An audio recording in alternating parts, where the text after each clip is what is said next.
Hey folks, Papa Boris here. I am so excited to review this other 4-player game from the third stage of the 2025 Through the Ages World Championship.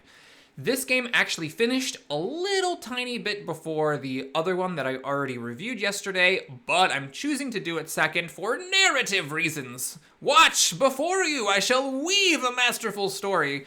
It all begins here with Mathilde grabbing Hammurabi, which makes perfect sense, because, this is the beginning of a new stage, you don't know what your opponents are up to. Taking someone who just gives you an extra civil action gives you a lot of flexibility. I think Roman Rose is also totally fine here. There could be some advanced considerations about, where cards land and stuff like that, but I think it's just fine to grab whichever one of those two cards you like. Mathilde grabs the leader, and we go over to Gandhi. Now, Gandhi, after taking Roman roads, has a choice between rich land and urban growth. I mean, I guess some people would prefer the food here, but I think most people would rather have a rock. He chooses rich land. I do think it's interesting to note this choice. Urban growth gives you an option to either build a lab on turn 1 and thus get an extra science, or to build it on turn 2 after building your mine on turn 1 and thus get an extra rock.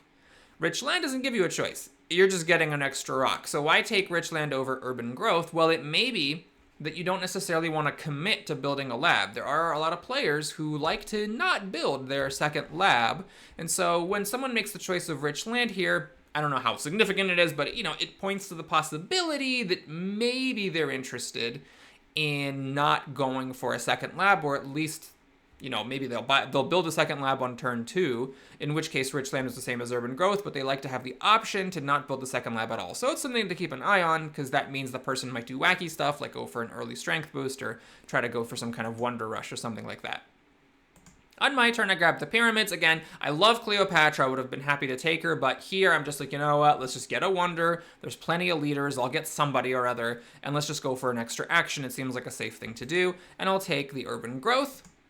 And my plan here was to just build it on the second turn, try to get an extra rock out of it, because I really want to build the pyramids as fast as possible. Alexandra takes a leader I like a lot, Hippocrates. I probably would have taken Cleopatra because I also like her a lot, and then the frugality would have been just like an extra food, and I don't think Hippocrates is an extra food's worth better than Cleopatra, but nothing wrong with this, because Hippocrates is really great as well. Oh, what am I talking about? He's the 4th player! Never mind! Absolutely never mind. Yes, as the 4th player with the extra action for being 4th, because that's one of the rules of the game, he had his choice of Cleopatra or Hippocrates and the frugality no matter what. So he chose the Hippocrates. I will just mention that taking Cleopatra and frugality and having an extra action left over, that's purely psychological. They're equivalent. I'm not saying Alexandra made a mistake or anything. Hippocrates is also a great leader. All right, we're up to Mathilde, and Mathilde gets a pretty lucky break here with Engineering Genius in the front row. The only issue is that he doesn't have a wonder here, so he's going to pay 2 actions for the Acropolis. He builds a mine, he raises population, and he grabs the patriotism. He elects not to spend 2 actions for the Acropolis. Now, I'm not saying it's a mistake, but just something to consider. This is basically trash. This is just, complete garbage. So you're not really getting much value with this action, which means that taking a wonder for 2 actions is not as costly as it normally would be. You're not really spending an action. You're spending an action and you're not really spending 2 actions. You're really just kind of spending 1. So it would have been reasonable here, for example, instead of raising population, to use that action and the action that was spent on the patriotism to get the Acropolis. Now, I don't think there's anything wrong with what Mathilde did if you either don't like the Acropolis very much or just prefer to wait for the Colossus, or you just think it's good but not worth 2 actions. Any of those are fine reasons to not take the Acropolis here. It's a little bit weird because if you look at the situation, Alexandra doesn't have a wonder and Mathilde doesn't have a wonder, so there's only 2 wonders that have been taken, and there's only 2 wonders on the board.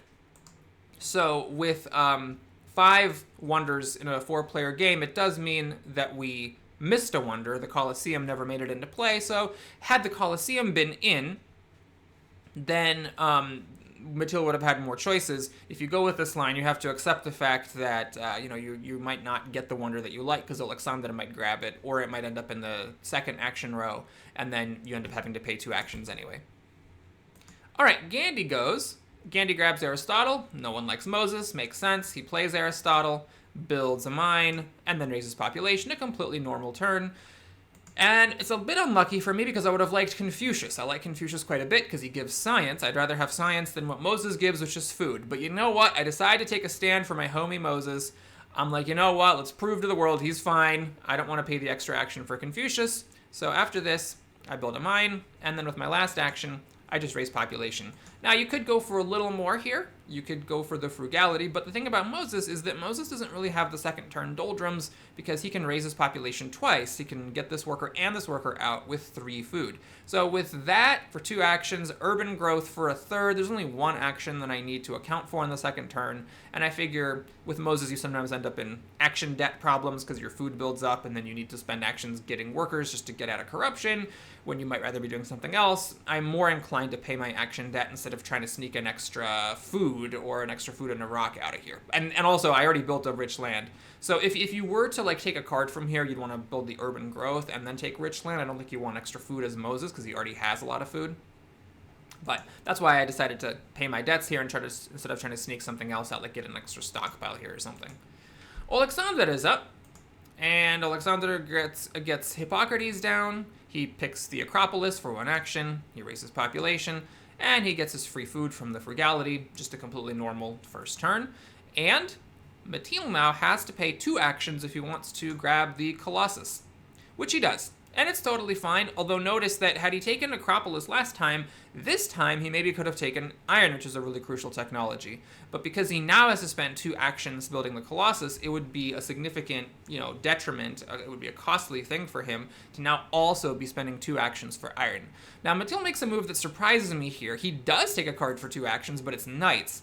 I'm not a huge fan of this because I don't like Knights. Now, I know a lot of people like Knights. But with Hammurabi, if you're spending an extra civil action every turn, or a military action every turn to do an extra civil action, you don't have a lot of military actions left to like be building knights or playing tactics, and if you do, you draw no cards. So I don't think it's worth taking knights for 2 actions here, because spending 4 actions taking cards, even with Hammurabi on your second turn, is, it's an investment. I think if you are going to make it, the Iron is better. Then for his last action, he grabs an urban growth. I really don't like this play. And I know, look, Matil ran laps around me in the other game, so I fully understand. I might not even be as good of a player as Matil. Ratings don't tell the whole story, but, I'm just going to say what I think, and if I'm wrong, then hopefully we can all learn from my wrongness. I don't like spending an action to take a rock here, because an action for a rock is a pretty bad trade-off. It kind of only makes sense in the early game when you have the doldrums and don't have much else to do, or maybe on your first real turn where you know that on the second turn you're not going to have much to do, so spending an action to get a rock is better than potentially risking having to spend an action later to get something even worse. But here he's got stuff to do. I mean, he's got a lab to build.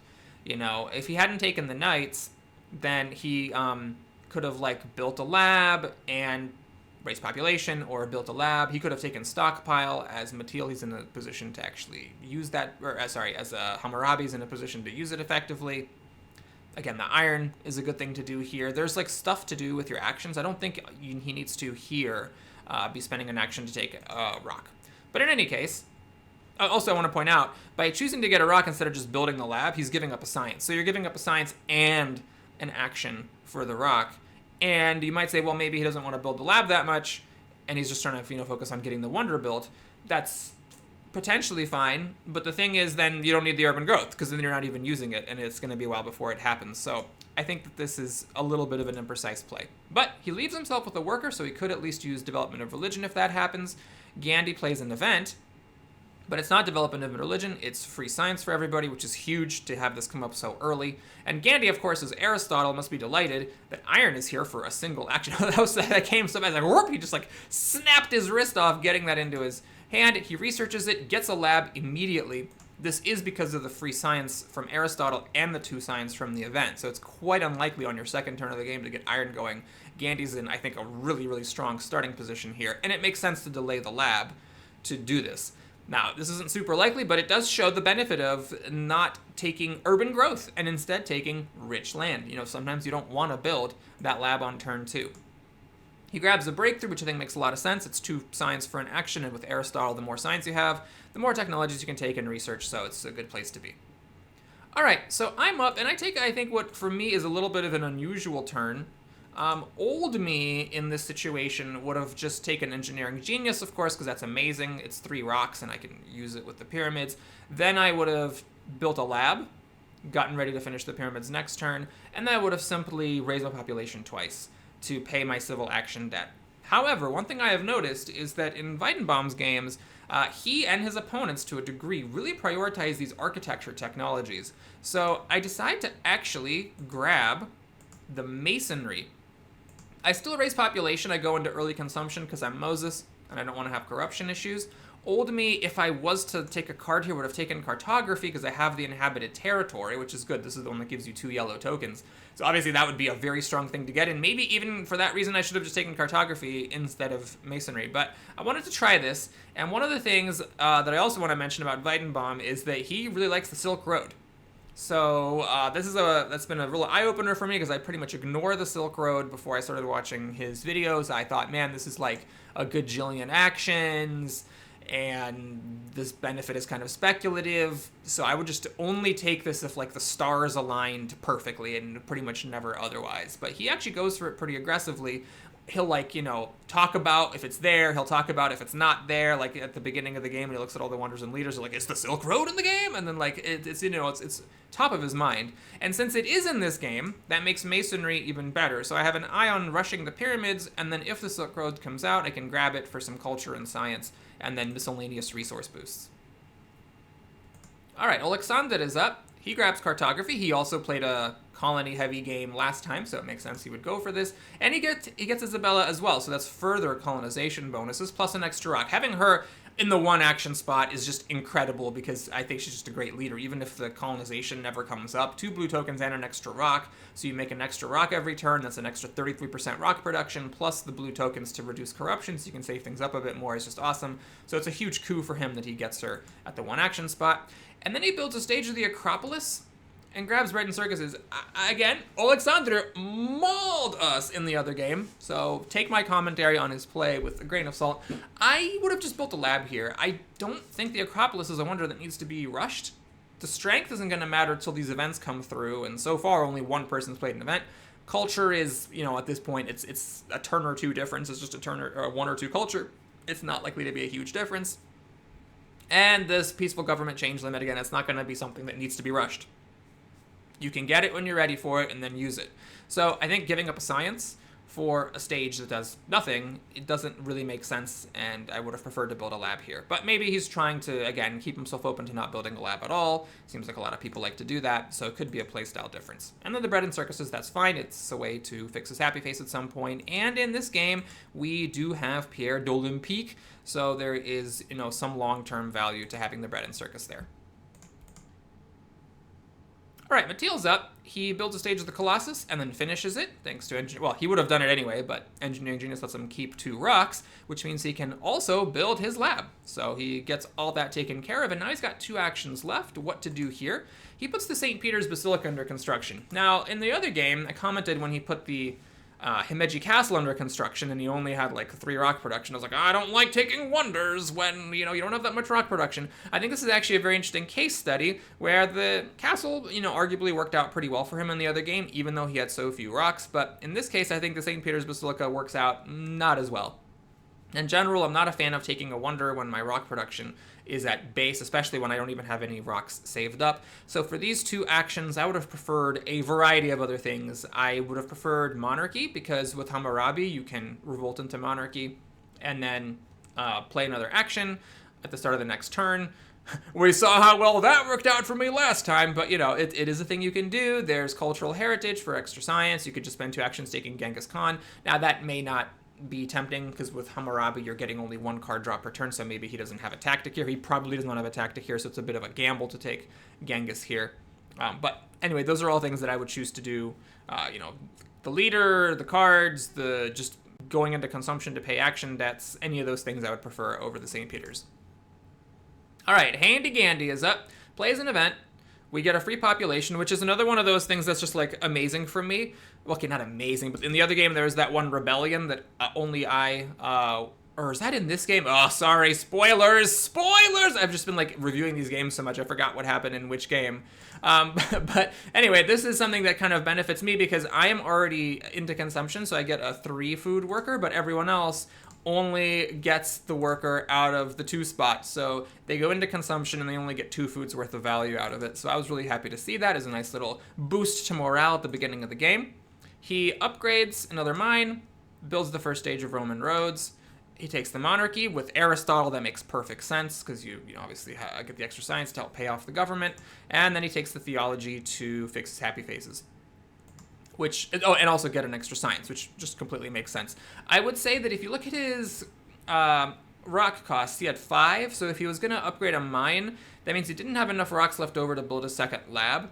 But it was worth considering to build a lab because you're Aristotle and science is pretty valuable, especially if you're going to be taking monarchy. I may have preferred to build a lab and then delay my rock upgrades, but on the other hand, there is a snowballing effect to these rock upgrades. Roman roads gives an extra rock in age 1, so upgrading this now makes it easier to finish the Roman roads. If you build your lab, you're only making 4 rocks per turn. This costs 3, so then if you don't get rock help from the events, you again delay your mines. So he might have just felt like, you know what, let's just get these rocks online, open myself up maybe to building some stuff, or getting another wonder later more easily.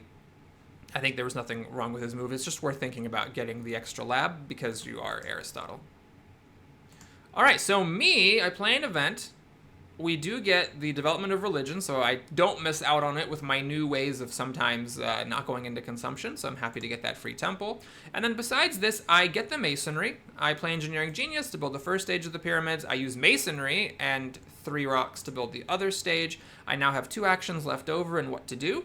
Well, I grab Genghis Khan. We do have heavy cavalry here, so I think it's crazy not to take him. And then after that, I am willing to actually reveal this because I'm like, who's ever going to play heavy cavalry? I just get it down so I don't have to throw a card away. And then I grab the cultural heritage. It's a little bit different. I used to not take this card as aggressively as I take it now, but it's 2 science. Science is a big deal. I got the pyramids to help pay the action costs for it. It is worth considering printing press. In this game, we do have Gandhi and Charles Darwin and Shakespeare, but I would rather have the guaranteed 2 science than the speculative late game value of the printing press, so I leave that there and take the cultural heritage and pass it along. Alexander is up. He plays an event. We get a free warrior, which is really lucky for me because I am gonna be making 2 warriors to get this heavy cavalry going, and then replace Moses with Genghis Khan. So that's just 2 free rocks and a free military action for me. A lot of times when you get the free warrior, it's like, well, I gotta do it because otherwise I'm wasting it. But, how valuable is the actual warrior? It might be valuable later, but it might not be something you were imminently planning to do. But in this case, I was imminently planning to make this other warrior. So it was a very, very good flip for me. All right, so he gets his free warrior and his free temple, I believe. Builds warrior, builds temple, and he also gets the population. Okay, so he gets all that stuff. He raises his population, finishes the wonder, researches cartography very early, and he grabs his beloved printing press. So it's an interesting case study, because in the other game, Alexander, blew my mind by taking an early printing press and building it in place of his second lab. I wonder if this is like an Alexander trademark move. If so, I would argue that, sometimes you need to mix things up and not do the same thing, because it varies case by case how strong it is. I think in the other game it was really strong because it happened soon. But in this game, what turn are we on here? This is round 4, so this is the 3rd real turn. So if you build a lab on, let's say, your 2nd turn, which is round 3, he's now 2 science behind not having gotten this lab, and I'm not sure it's worth it to wait and give up that science just for the coolness factor of getting a printing press as your second lab replacement. Also, he doesn't even have enough science to research this, so he's relying on luck from one of these last 2 cards to give him the science that he needs for printing press. It would need to be the trade routes that gives the science, food, and rock, or the civil life, which would let him do this for a 1 science discount. If neither of those comes up, he's actually stuck waiting another turn, giving up another science, not able to do this.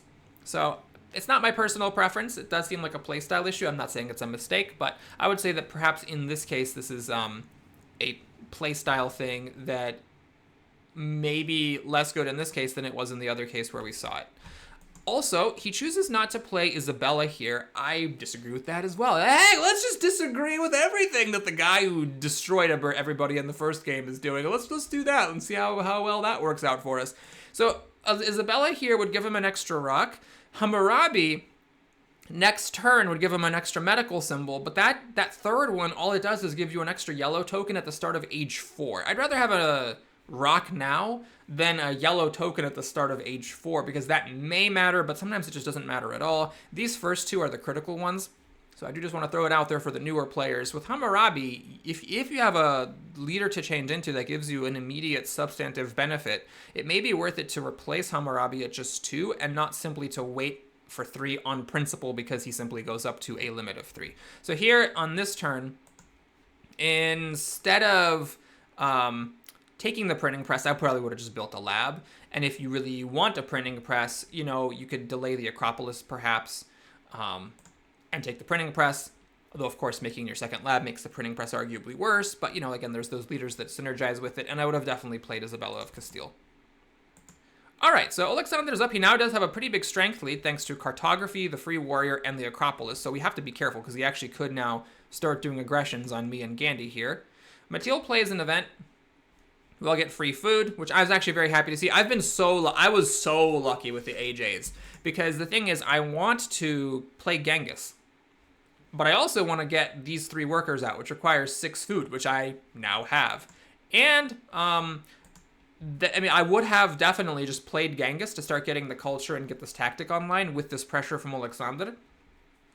Even if I couldn't necessarily get all the workers out. But instead, I am going to actually get all the workers out and get to play Genghis. So it's just incredibly lucky for me, whereas most people are like, ugh, food. For Mathilde, it's just a burden to have all this food, and now he has to spend actions to avoid corruption.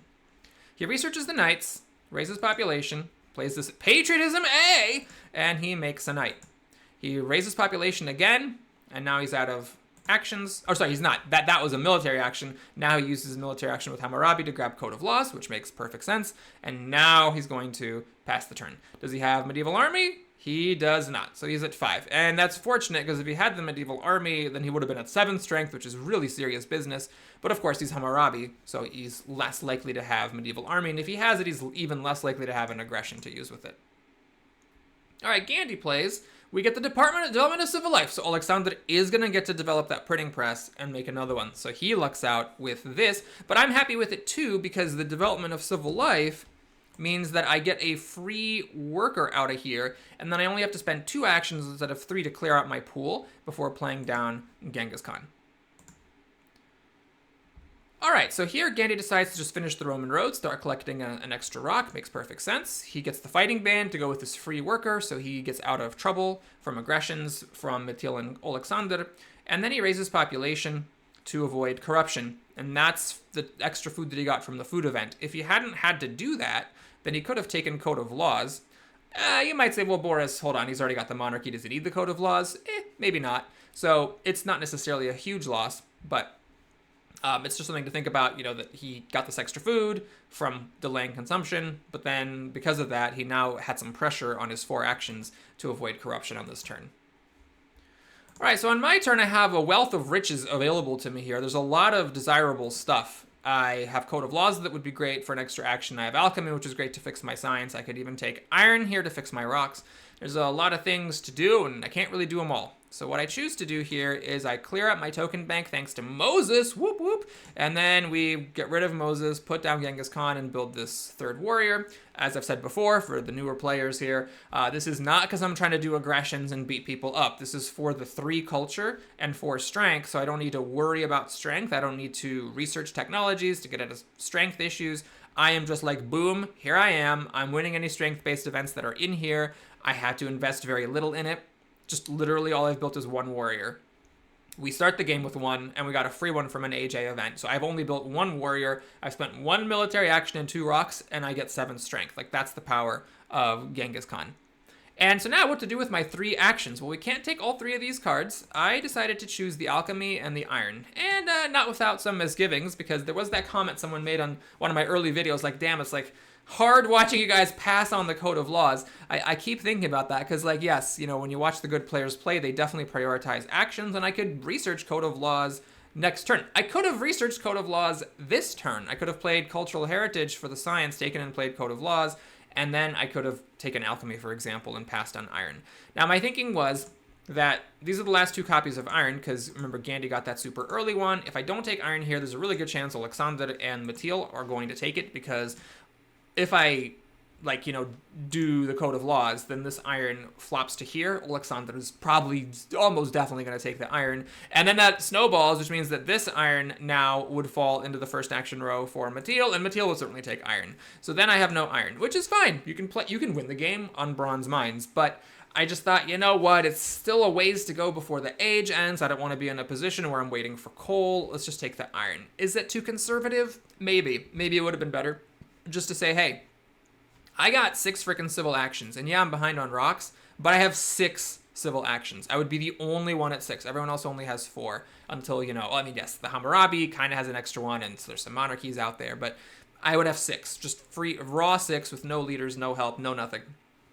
I could get a lot of cards with that. I would have the alchemy this turn. I'd be fixing my science, so I still have productive things to do.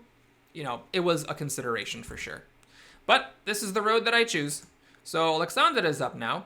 He does replace Hammurabi with Isabella. Now, of course, that the Hammurabi bonuses have been maxed out. He uses the Civil Life event to research printing press exactly with a discount. He builds his second lab as a printing press, so not as effective here as in the other game, and he's got 3 actions to use. So what's he going to choose here? Well, he spends 2 actions for iron, and then he raises population. Now, he didn't have to do this to get out of corruption. I think some consideration should have been given to Code of Laws, but also I think it would have been reasonable to then, after giving that consideration, not take it. He is only making 2 science. He's at least a couple of science behind because of how he delayed building a second lab, waiting for it to be a printing press. You know, iron and Code of Laws is 11 science. That is an astronomical amount of science production in this case. So I think that even considering that, okay, maybe next turn he builds another printing press or something like that, we got that free worker from our AJ events and 2 extra food, so everybody's kind of got more workers than they normally would. Even after taking that into account, it's still a lot of science, and I think it's reasonable for him to say, hey, you know what, let's just pass on the code. Oh yeah, also he has the Acropolis, and there is another copy of Monarchy, which would cost 5 science for him, so that's another thing to potentially wait for. All right, Matila's up, plays an event. We get the Reign of Terror, so poor Gandhi is going to have to lose a worker. Now, the good news for him is that it's not the end of the world, it's just this thing. So it's basically just an action and 2 food. But, you know, an action when you only have 4 actions is still a setback, so I was happy to see a strong player get kicked a little bit, because I'll take any advantage I can get in this group. And because Matil already has Code of Laws, it means the second Code of Laws will slide off the card row, to the undying shame of everybody in this stage, except for Matil, who got a Code of Laws. So, way to go, buddy. All right, so now Matil has this development of civil life. He can't quite get Code of Laws with it. He elects to, well, that happened fast. What did he do? Just increases population for a 1 food discount. He starts building the St. Peter's Basilica, grabs reserves and grabs Eleanor, and he has an extra action left, and he uses it to just play Eleanor here, and then grab Drama. It's a little bit of a card grabby turn, but he actually didn't have much else to do because he can't research the Code of Laws. You know, there wasn't really a whole lot else here of interest. Maybe the warfare, but that's, again, kind of a high science thing if he's already planning on doing the Code of Laws.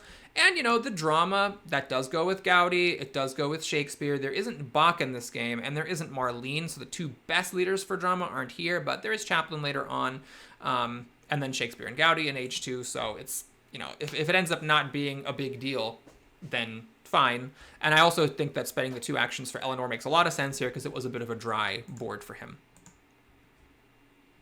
All right, so Haida Gandhi is up. He probably has to be a little bit worried here because he only has 2 military actions, and he's 4 strength behind me. I don't have any aggressions, but he doesn't know that. So what he decides to do in light of this fact is, okay, he would have done this regardless. It's not in light of that fact, but he is lucky to have the open borders agreement, which he offers to Alexander, the other weaker player. This means that now Gandhi has 3 military actions and is theoretically safe from any aggressions, so it's nice. It's nice that he got that event.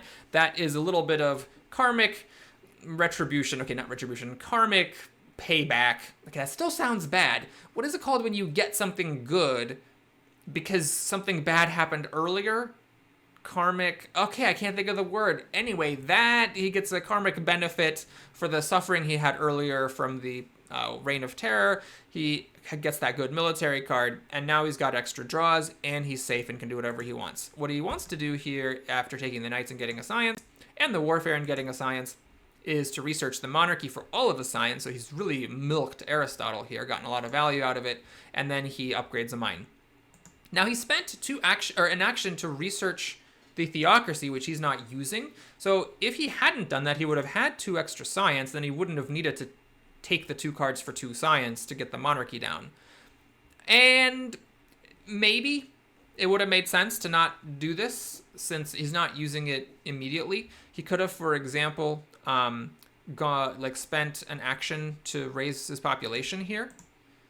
In fact, maybe, am I missing something? Did he just go into corruption? He went into corruption. I think he could have just avoided it if he had simply spent an extra blue token, or an extra 2 food to raise his population. Actually, I'm not sure why he did that. I mean, he is saving up a lot of food this way, but he's giving up 2 rocks for it. Maybe he thought, oh, I make a ton of rocks. I'd rather trade 2 rocks for some extra food, but it's only 1 extra food to keep this consumption closed.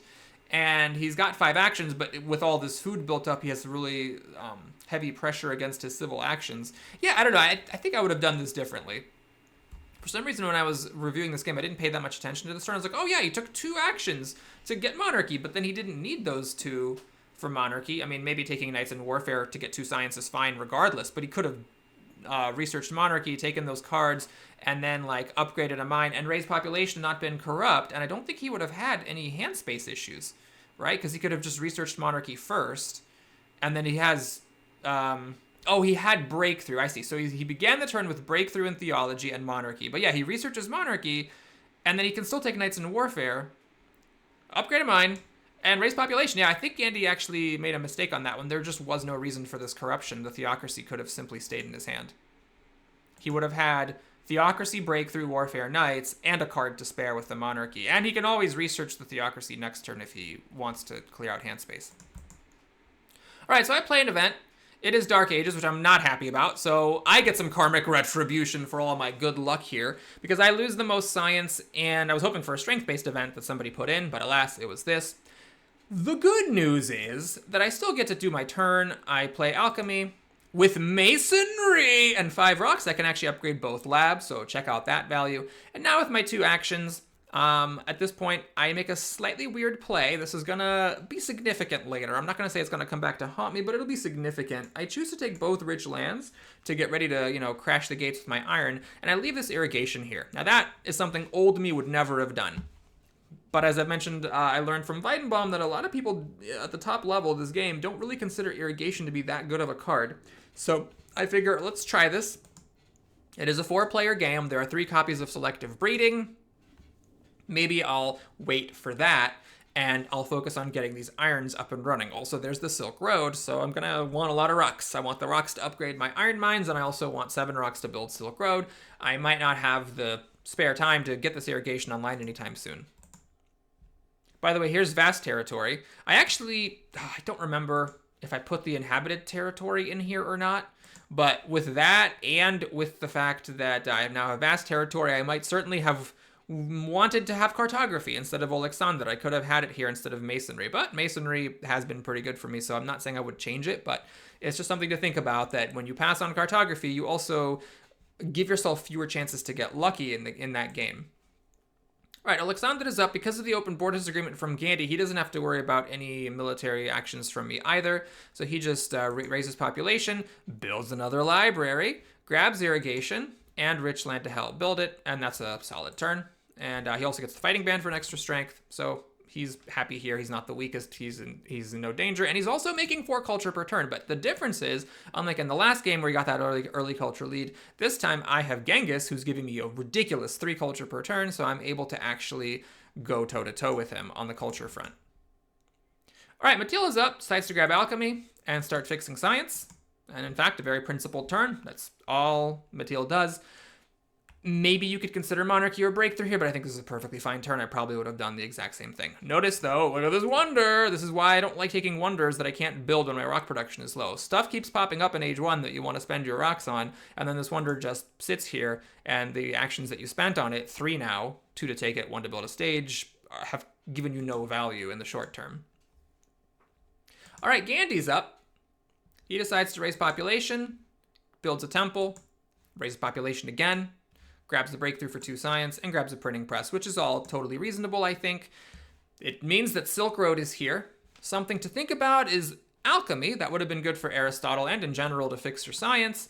If, he had raised population last time, then maybe he would have had the actions to spend this time. Like maybe instead of printing press and one of these actions, he could have taken alchemy this time and been able to fix his science. But you could also say the age is almost over. He had a lot of extra science from Aristotle, and he's using that to essentially, like as a science loan, to skip alchemy and go straight to scientific method.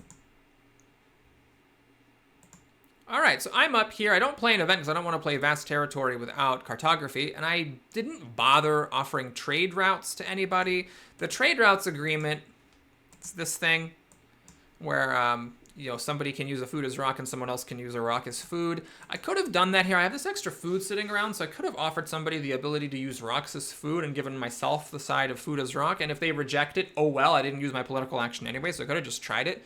What I was actually concerned about is that somebody would get more value out of it. Like Matil would probably just say no, because Matil doesn't have very many rocks. Alexander maybe would have said yes, because he's got iron, and he's making an extra rock with Isabella, but then, if he's not able to do it now, because it would take him 3 food to get this out of his bank, and he only has 1 plus 1, let's say, is 2, and then this dies, and then he's still not doing it, so he probably would have rejected it. And then maybe Gandhi. Gandhi might have actually accepted it because he has 7 rocks. Maybe I should have done that, actually. I should have at least tried it. There's no reason to not try it. And then I could have used this food as a rock. So I take the Silk Road under construction.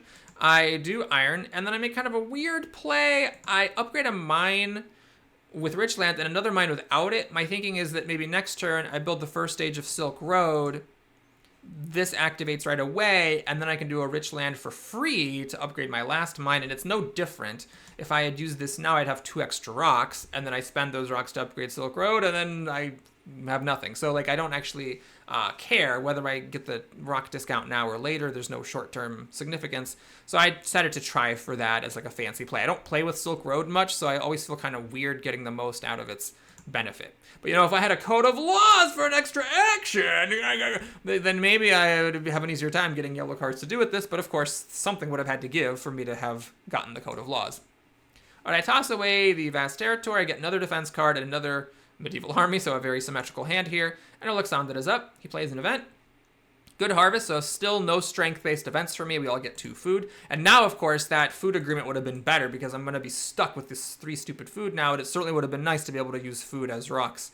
Should have tried it. Gandhi might have said no, but I should have at least given it a shot to see if he would let me do it. Then I would have used the food that turn, and I would have been like, oh, sweet, I get an extra 2 food now, and I have an extra 2 food as rocks, basically. All right, Alexander gets down the iron, upgrades a mine, raises population, and builds a temple, which is very suspicious because he had the rocks to upgrade the other mine, but instead he's building a temple. So that makes you think, well, did this clown put a rebellion in there? Everyone's going to lose 2 actions per unhappy face, so I was definitely worried about that. In my case, I do have this, and the age is about to flip over, and then these are about to disappear, so I'm about to have 2 unhappy faces, so it's actually kind of serious-ass business here. If a rebellion is in there, that's going to blow up my entire turn. So I was very worried to see this temple get built. On Matil's turn, we hit age 2. Let's take a quick look at the situation.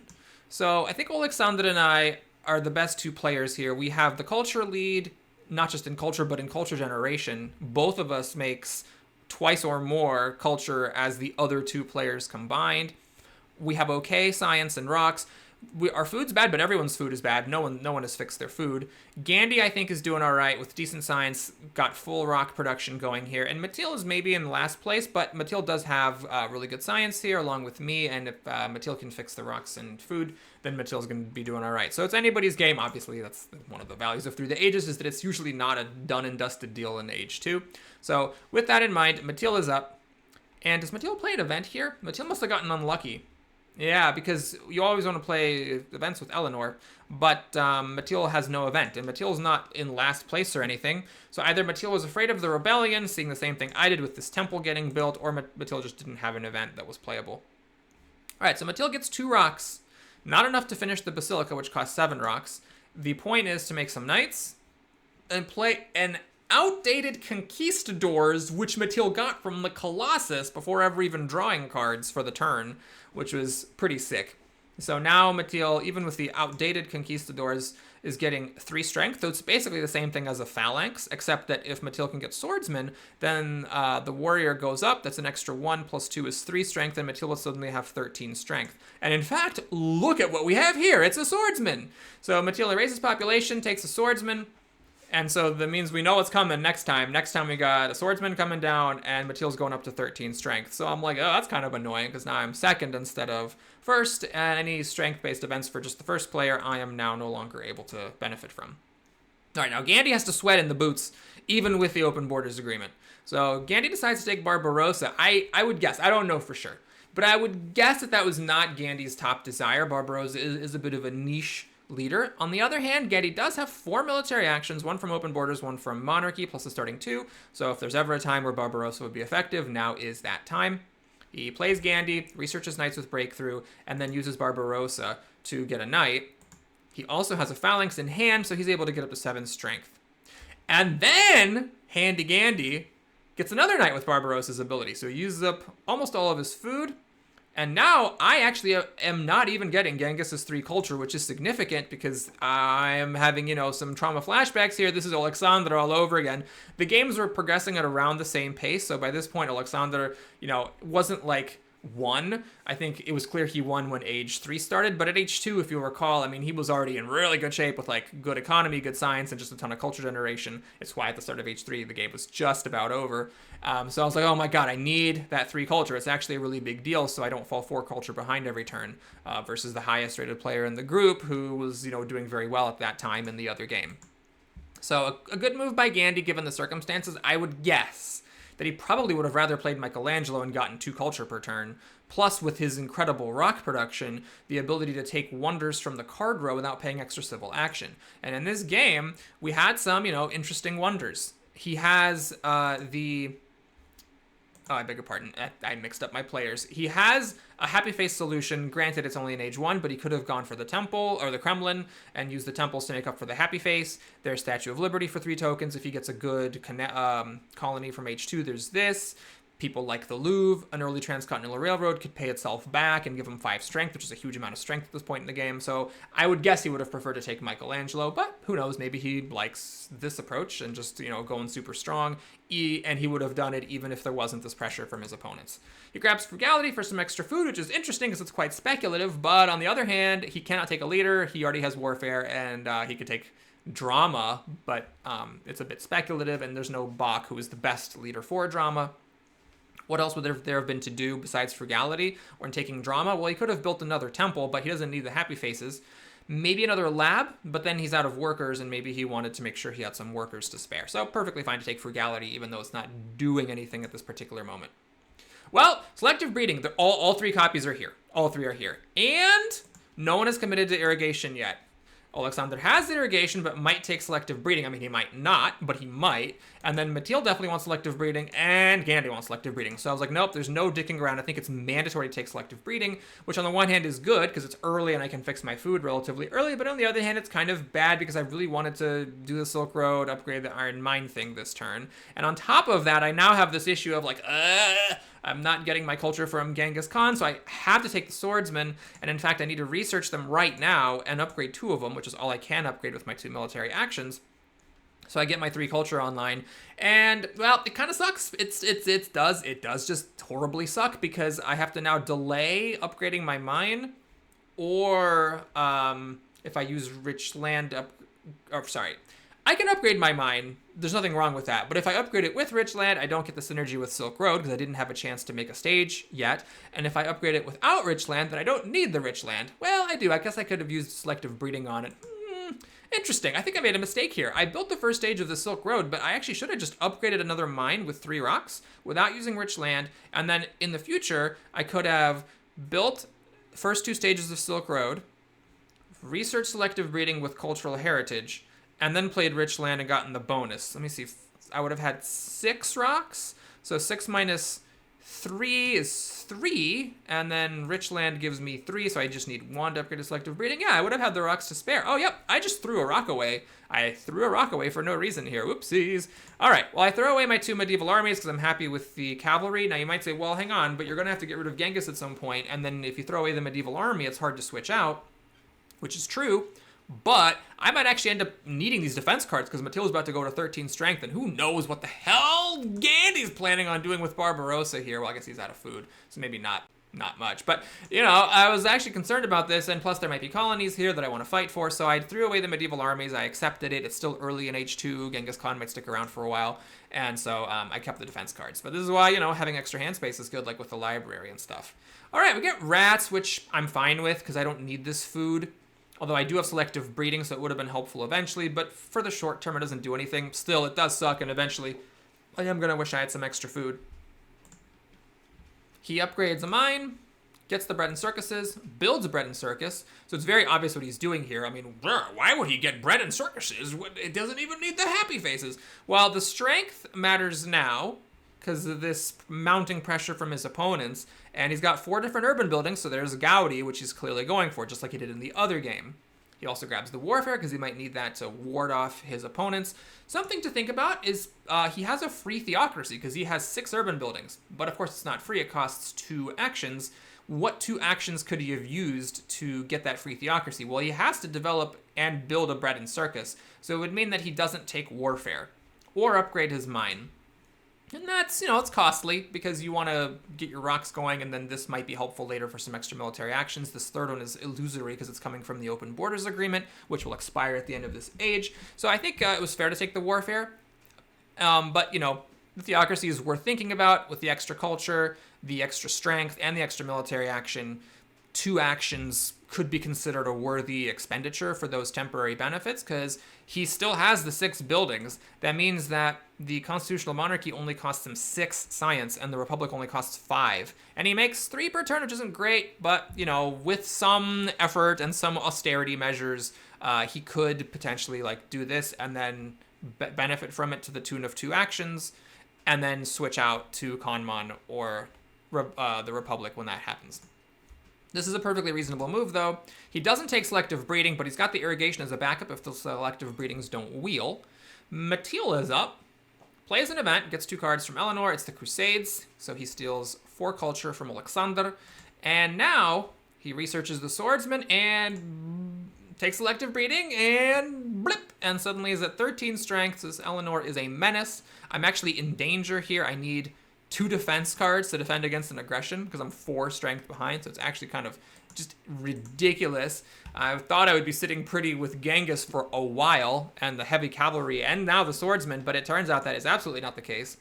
And then with his last action, you research a selective breeding. Again, I don't think it's wrong to research a technology even if you're not going to use it, because I mean, he was pretty sure he was going to use it next time to get his food going. He just got to deal with these happy faces.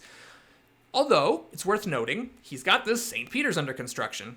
So maybe next turn he wants to spend 7 rocks just finishing this. It gives a happy face and doubles this happy face, getting him out of rebellion range in case there is a rebellion in here. So maybe researching this doesn't actually make that much sense because he doesn't actually want to spend his rocks upgrading yet. Then again, what does he do with his last civil action if not research selective breeding? He doesn't have enough rocks to make the next stage of St. Peter's. It's got that awkward 6 rock middle stage. Take a speculative urban growth. Maybe, but he's only got 4 actions, and if he's thinking about his action economy and this isn't actually doing anything for him in the short term, then he's saying, yeah, okay, maybe just, you know, the thing that I know I'm going to use for sure at some point, even if not next turn, is the thing I prefer to prioritize. But if he does build the Wonder next turn, he's only going to have 3 rocks. The following turn, which was 1 rock short of being able to upgrade the selective breeding. So it's possible that this is a little bit of an inefficiency in this particular case. All right, Gandhi's up. He's got to pay 2 actions for the selective breeding. He plays an event as border conflict, so no rebellion here. And unfortunately, Matil gets it, although I wouldn't have gotten it either because Gandhi would have broken ties. So Matil gets 3 rocks, which is really good for him. Now he can build the Wonder and get the selective breeding next time.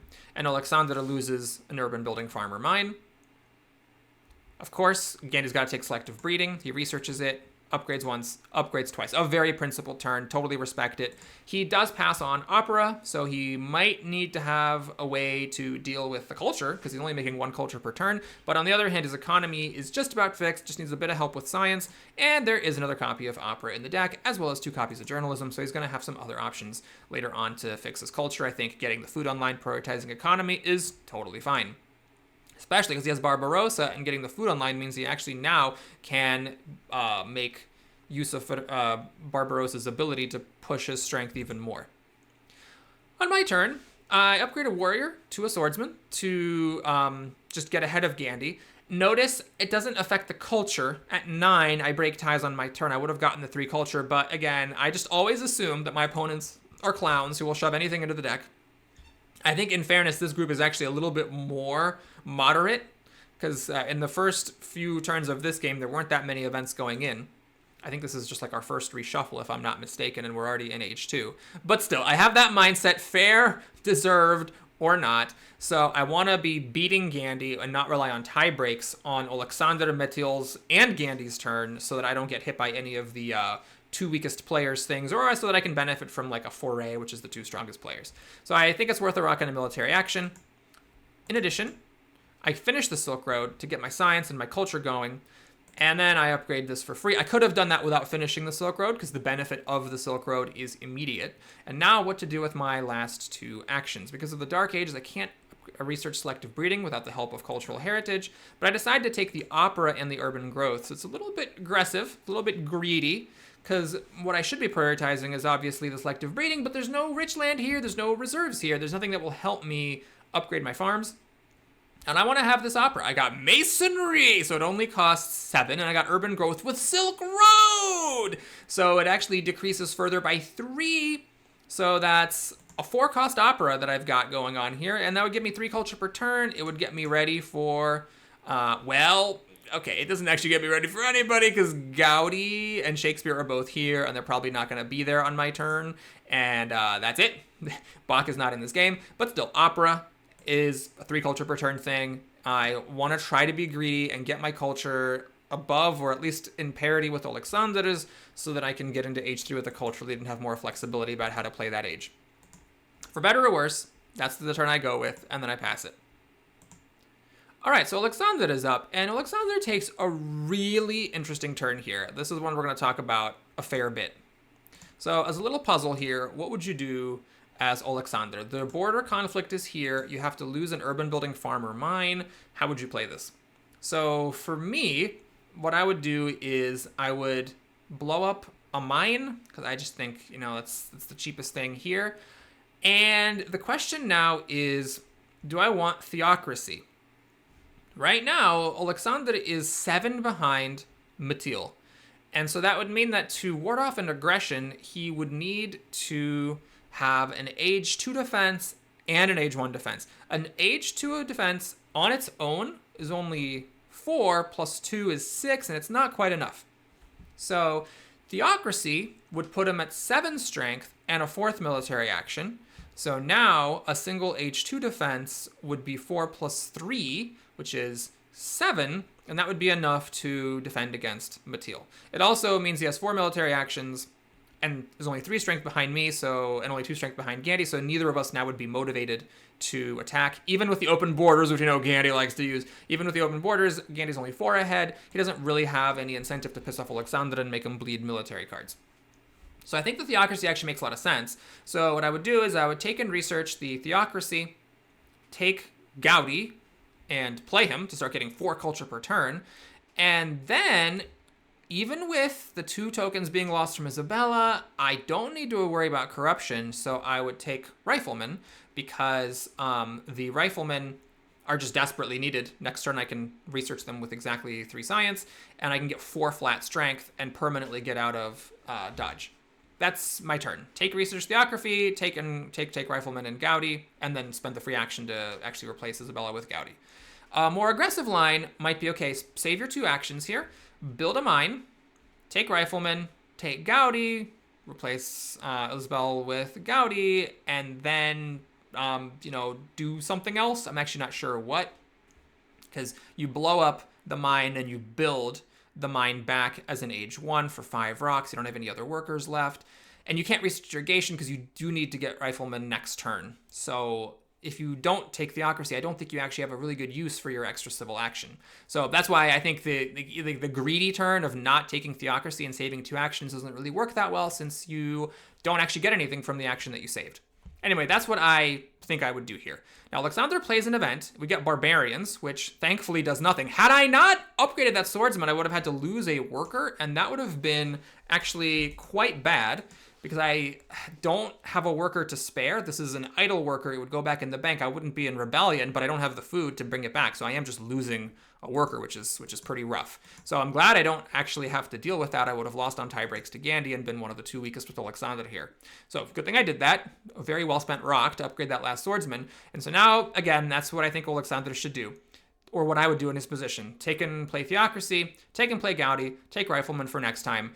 Pray nothing happens, research Rifleman, upgrade them, get 4 flat strength. Your science kind of sucks, your actions suck, but you have a 6 science discount thanks to Acropolis on a Conmon or a Republic that comes down the line. You're generating 9 culture per turn. If you can weather the storm, you can be okay. I'm not saying you're winning or anything, but I think, you've got a very, very good shot. Got to deal with the science issue at some point. But what Alexander does is he builds the mine. Okay, that makes sense. He takes Rifleman. Okay, yep, that makes sense. He takes Theocracy, and he plays it. I have a theory. Okay, this is really far-fetched, but I have a theory that Alexander, I play this game, and we all do, right? We're all playing this asynchronous game, and sometimes, you're like making your moves kind of while life is happening. You got a kid tugging at your shoulder, or you're like, in the kitchen making dinner, and you're like, oh, let me like squeak my move out, before I start putting this grilled cheese on the pan, and you just forget something. I think he just forgot to take and play Gandhi here. That's my opinion. I don't think it was like a mistake.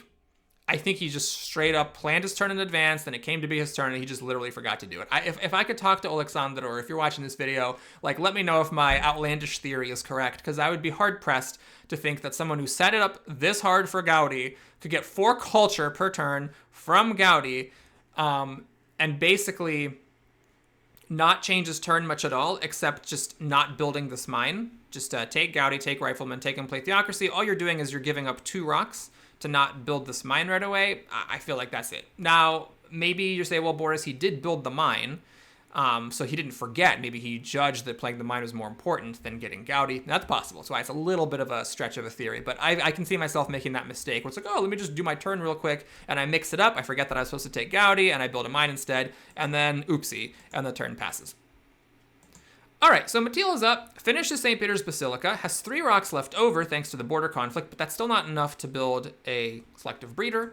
So Mattil's like, what's going on here? And takes Gandhi, gets the 2 culture, gets 3 civil actions back thanks to Eleanor, and then with those extra actions can now actually get a drama down and for free, or not for free, beg your pardon, for 2 rocks, build drama for a just ridiculous amount of culture. So his culture went up by 3 from Gandhi, and then another 2 from that drama. It's not quite as much as it looks because Eleanor was giving kind of stealthy culture from the card discards at the end, but still, it's very impressive looking. So now Mattil is a menace.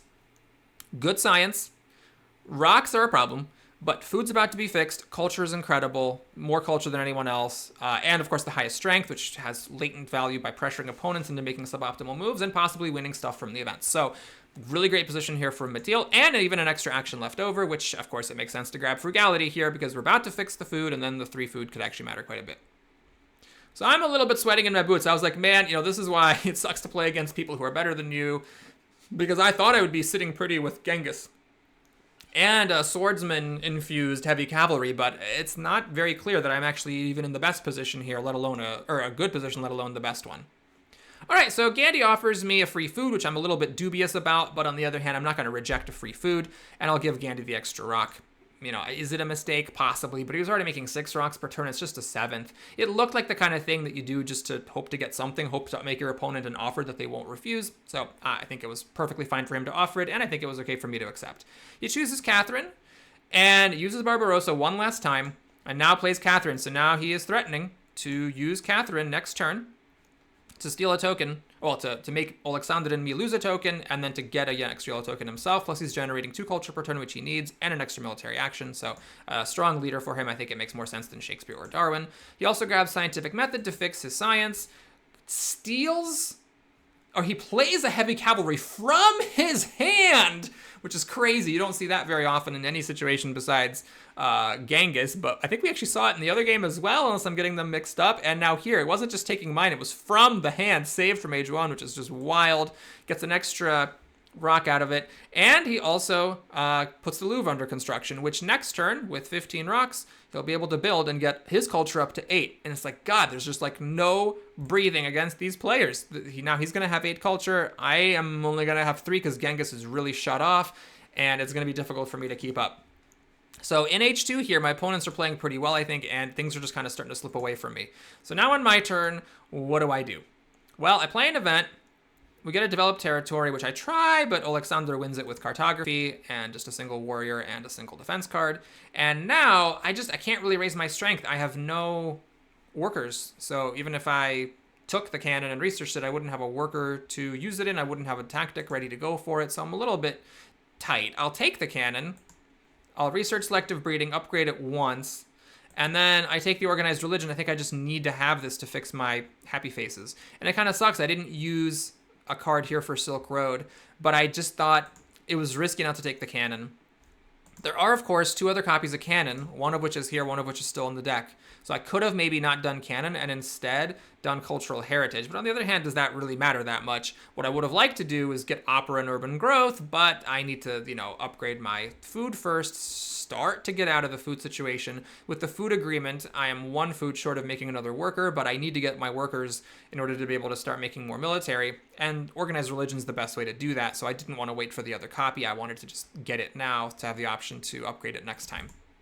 So I sadly make only 3 culture per turn. I get 2 aggressions, which I guess is good. It means my opponents don't have them. And Alexander is up. Now, Alexander is also very, very weak here. He wins the wealthy territory, spending his last worker for the privilege. And now he's in a bit of a weird spot because he did get a lot of rocks, and he's got the riflemen, but now he doesn't have the warriors because he just spent his 2 warriors to win 2 colonies.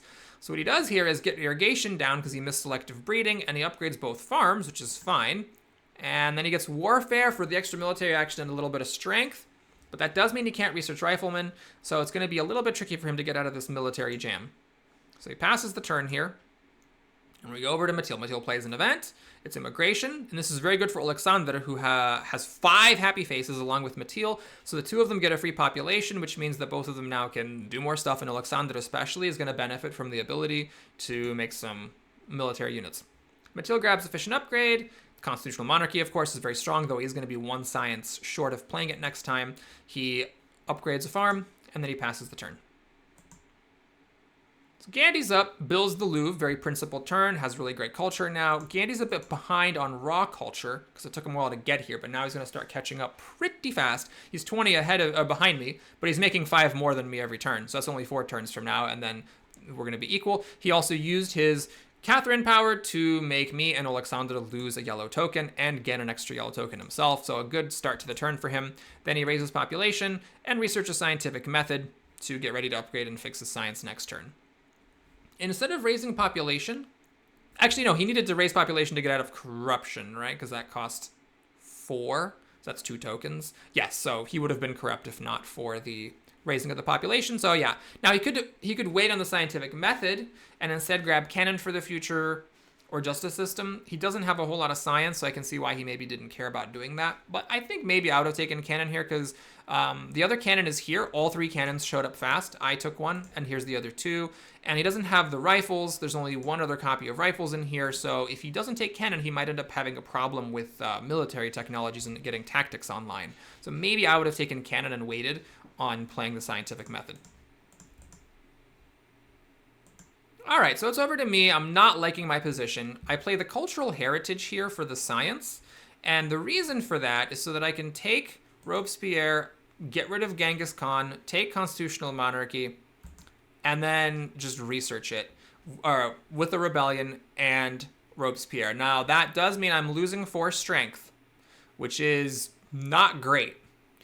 but I was like, you know what, screw it, we're just going to go for it. This fixes my actions. I now become the player with the best economy. My food's good, my rock's good, my science is good, my culture sucks, but I have the best actions, and I'm just going to try to dig myself out of this hole. I find myself in this situation a lot. It's probably because I'm bad at the game, is that there's like this turn where it's like my opponents can just knock me out of the game right now. Matil and Gandhi both can aggress against me, but I felt very desperate, and I felt like, man, if I don't do this now, then when am I going to do it? Now, I could have researched the constitutional monarchy for 12 science instead of doing the revolution. Then I would have gotten to draw cards and do military stuff. But I wanted the extra science here because after researching, after upgrading my last farm, I can do organized religion, avoid the rebellion if there is one, and grab justice system for an extra civil action later. And I did need the extra 6 science to do this. So now next turn, I can finally do cannon and make a cannon and start to get out of this military bind. But it does mean that right now I'm very vulnerable with only 4 cards and 2 players who are so far ahead. Now, right after passing the turn, I realized I made a grotesque mistake. In the other game, we know that Gandhi will do the open borders thing. Oh, that's not open borders. Oh, God. Gandhi's open borders is with Alexander. Wow, I just realized... Wait, who has the... Who? Oh, my God. Oh, I see. I think when Gandhi offered me this, it canceled the open borders that he had with Alexander. Wow, I missed this. Even in my review of the game before making this video, I just thought this was the open borders agreement. Even though I did not have the open borders agreement ever this game, I just thought I had an open borders with Gandhi and that Gandhi was going to aggress upon me with an 8 strength difference. Oh my God! Because when I played this game in real life, I was like, no, I forgot to cancel the open borders. And then I was just like sweating thinking Gandhi was going to wreck me. Well, they still could. Because Matil could say, hey, I have a 7 strength difference here. I can't ward it off. This is 2, 4, 5, 6. So it doesn't actually work. And then Gandhi could do the same thing, and then I'd have to pay all my cards to avoid Gandhi's. But, you know, something like a plunder would be really bad. Stealing 5 science would be really bad. Just having a war would be bad. The one thing is that Matil is 1 science short of being able to do this for extra military actions and maybe just doesn't have a good aggression to play. But okay, I was not in danger from Gandhi. I could block 6. So I guess that retroactively makes the turn make more sense, but it was a little bit greedy. I'm getting my actions fixed and making myself vulnerable for a turn. Alexander plays an event. We all get some free science, which is great for everybody, and that's really good for Alexander. So some karma benefits are being passed around to everybody. Now he can research rifleman and make one for 3 flat strength. He grabs the cannon, grabs the frugality for next time, and he grabs some reserves, all very logical. Republic is here, but spending 2 actions for it and not being able to do it next turn either is perhaps a bit aggressive, so it makes sense to wait for the other copy, and then he passes the turn. All right, I heave a sigh of relief. Matil does not do an aggression. This sucks for me, though. I get behind on culture from all of my opponents. All right, so Matil does the Code of Laws, grabs coal because he doesn't need to fix his food, researches it, upgrades 1. Very principled turn. And then he takes efficient upgrade. I would have been a bit greedier here. Oh, no, never mind. I'm sorry. I would not. No. I was thinking to take the journalism, but that's 2 actions. Opera, you don't really need because you have drama. Maybe it was worth considering doing journalism to get more science and even more culture, but he's got a big culture generation lead, and he's actually just in the lead on culture in general, so not paying 2 of your 5 actions to pass on journalism with another copy still in the deck I think makes perfect sense. Yeah, this is a very reasonable turn. Just get your upgrades going, fix your economy. Efficient upgrade helps a lot with that, and we pass it. All right, so now Gandhi's up, plays an event. It's new deposits. We all get a bunch of rocks, which is a really, really big deal for, I think, probably everybody. He decides to build the Statue of Liberty right now, which is very reasonable. Now he has 2 wonders that are making 7 culture. And the Roman roads in H3 is going to make 2 culture. It'll switch from science to culture. So he's making 9 culture from his wonders next turn, which or in H3. Wait, is this 5? No, this is 6. This is 1 because he has an H1 government. So this is 6 right now, and it will be 8 in H3. So really nice batch of culture, which leaves him flexible to do other things with his resources and not have to worry about culture as much. He does have a military issue. He's got only 1 military tech, and it's only an age 1 tech, so he's going to fall behind if he doesn't, get some riflemen or some cannons. But the cannons, I believe, are all gone. Yeah, and so it's just the 1 rifleman that's on the row. It might get taken, and then it's just cavalrymen. So that's, I think, Gandhi's biggest weakness, plus the fact that he's, for the moment, behind on how much culture he actually has. All right, so it's me. I play kind of a weird turn here. I get a fighting band. It doesn't cost me any draws. It gives me 1 strength, and I'm going to draw 3 cards. And Mattil and Gandhi mercifully did not raise their strength. So I figure this turn I don't actually have to do anything crazy. We don't need to do cannon and get 3 strength. I can ward them off now that I have 3 extra cards. I actually still thought this was an open borders agreement during the game and after. It wasn't until I was making this video that I learned this is not the open borders agreement, which is funny because I never had an open borders agreement with him this game. So anyway, I go for the greedy move. We get opera down and we make an opera. So I've now got a bit of Band-Aid on the culture that I am bleeding. I'm still actually not in the lead on culture, but because I did get a whole bunch of culture from Genghis Khan, I'm not horribly off. I am falling 2 behind Mattil every turn, which does suck. And Mattil, if you look at the economy, is doing great. His main issue, actions. I have 3 more militaries and 2 more civils than him, so that's something that, is a pretty good resource here to help me crawl out of the hole. So I'm okay against him. Against Gandhi, science is starting to look a little low, and he is getting 3 culture per turn, but I still have a little bit of a lead. I'm about to go to 48, so I'm feeling okay about that. And Alexander has a major culture problem. He's only got 4 civil actions. So I feel actually okay here, since I went through that turn where I was vulnerable and am now no longer vulnerable. So it felt okay to make the opera. I built a lab to increase my science production further, raise population, and I grabbed this wave of nationalism. I figure next time I can use this for 7 rocks with the Silk Road and maybe make a cannon or 2 cannons or something and just, try to get out of this military bind that I am in. 3 actions is a lot to spend for it, so maybe that was a little bit aggressive. Maybe it would have been better to take journalism to have an option for getting culture in the future. Maybe I would have been better off taking riflemen away from my opponents and having riflemen and cannon, which activates a couple of tactics cards or just an urban growth. But I was still feeling a bit vulnerable, so I grabbed the wave. Now I gotta survive another round as the weakest player and weather these events that are coming. Alexander plays no event, which I was happy about because I am the weakest. Plays frugality, makes a rifle, raises population again, grabs Cook, which since he missed Gandhi makes sense. Cook will give him 3 culture per turn instead of Gandhi's 4. And then he just builds riflemen for 3 flat strength and grabs a rich land. So now he's the strongest with just a bunch of flat rifleman power. Doesn't have to worry about that anymore. His main issue is science that he needs to fix somehow, and the actions. So if he can get that going now with this 9 culture, he can actually be in a pretty good spot. All right, Mattil plays efficient upgrade to finish, and spends an action to finish upgrading his rocks, grabs the urban growth for the future and a breakthrough for some science. Very reasonable. I would consider a rifleman here, just take that away from your opponents and to activate tier 3 technologies, but these are reasonable moves. And then he passes the turn. Interesting, he actually didn't take the journalism. That would have been a good way to get more culture and science, and it only costs 3 science to research with Gandhi. Maybe that would have been better than this 2-action breakthrough, because it's also kind of a way of getting science, and he does have plenty of rocks, but it does cost 8 rocks a turn, so it's still most of his rocks. He does have an urban growth. Yeah, you know what? Maybe I would have taken journalism and upgraded the other farm instead of breakthrough, because journalism does the same job as breakthrough. Possibly consideration on that turn. All right, Gandhi's up. He plays an event. I hold my breath, and it's economic progress, which is fine. Nothing bad for me for being the worst.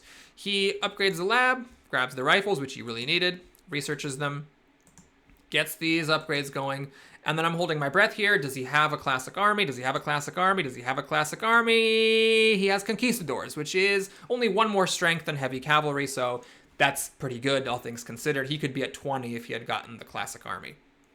Now, he made a lot of workers, and he doesn't need them at the moment. This is something I've learned from watching Weidenbaum. He and his top-tier opponents generally don't have a whole bunch of workers sitting around, because, technically you spent actions doing it to get those workers, and those actions aren't paying off in the short term. So something I've been trying to be more watchful about is, well, instead of just getting a bunch of workers for the hell of it, what could I do with my actions that's more useful? There is this breakthrough here, which is 3 science, and there's also strategy, which could help with military actions and strength. Now, that is a lot of science, so, should he have spent 4 actions out of his 5 taking breakthrough and strategy? Probably not, but I think I would have liked to do one of those things, because instead of having, what is this? How many actions did he spend on workers? He spent 2. He was corrupt.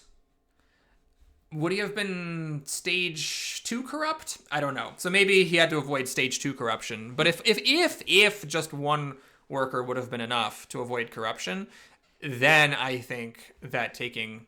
oh no, that we would have needed to come up with another action from somewhere.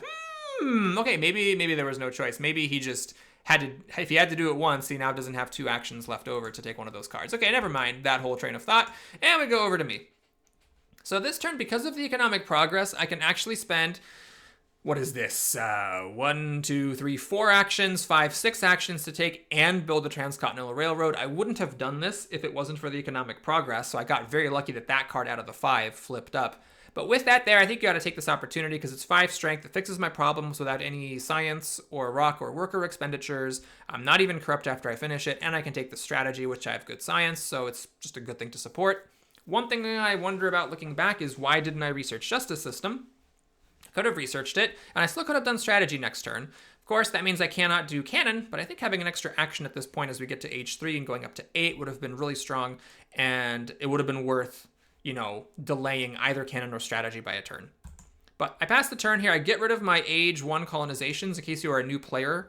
That's an important thing to know because I used to mess this up a lot. There's this heuristic that we use of always hold on to your defense cards, but if the age is about to end and you're about to go to H3, those cards are going to get thrown out anyway. So if you throw out other cards, then you lose your defense cards. You just threw away 2 cards for nothing. All right, Alexander now is up as we start H3. We'll take a look at the H3 status after he takes his first turn. He raises population. He builds another library for some more culture and science. He takes breakthrough, and he plays reserves for 3 food. And I wonder why he didn't research Republic. I think that this may be a case of a good option now, better than the best option later. I think that spending 4 science and 2 actions to get 3 civil actions is worth it, even after accounting for the fact that you lose a strength, a military action, and a happy face. Because you don't need the happy face.